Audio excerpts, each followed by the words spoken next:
This lesson is on the volume of a cone. When we're dealing with volume of a cone, it's still going to be based off of that idea that volume is going to be 1/3 of the area of the base, that's what big B stands for, times the height. And again, when you use that letter H, remember it's got to be perpendicular. You're talking about how tall the cone is from the tip of the cone all the way to the center of that base, the circle. So when it says find the volume, the first thing we're going to try to do is figure out the area of the base is. The area of the base is going to be pi r squared. Now here, if you look very carefully, they gave us 18 for the diameter. So our radius would be half of that, which would be 9 miles. And now we're going to throw that in. So the area of the base is going to be pi, then we're going to have 9 squared, which that would be 81 pi. We'll leave it with pi right now. The height of this thing is going to be how tall it is. Now notice they gave us 18 again, so 18 miles is going to be my height.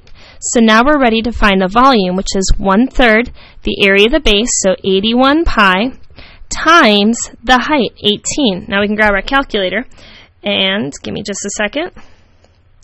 Our exact answer, if we're going for an exact answer, would be 486 pi miles. And then if you're going to go for the approximate answer,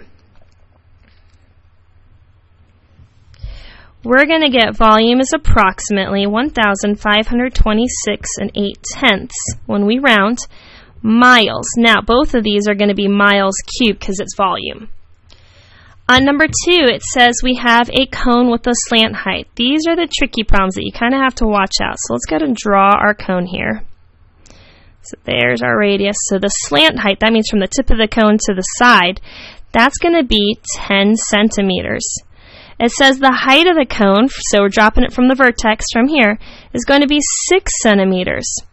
So it says, what's the volume of this cone? Now notice here, if you look very carefully, this is going to make a right triangle. So by using Pythagorean theorem, I can actually find out what my radius is.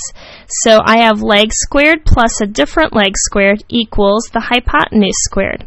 So that's going to be 36 plus x squared is equal to 100. When we subtract 36 from both sides, x squared is going to be 64. When we take the square root of both sides, x is going to be 8. We don't need negative 8 because we can have negative length, so we're going to stick to just the positive.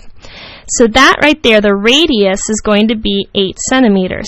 So now we're ready to find the volume of this. The volume is going to be 1/3 the area of the base. This time let's put it in the whole formula. The area of the base would be pi, this radius, squared.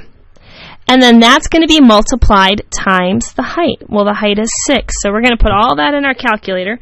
So I'm going to start by putting in 8 squared times 6 times pi, and then I'm going to divide that whole thing by 3.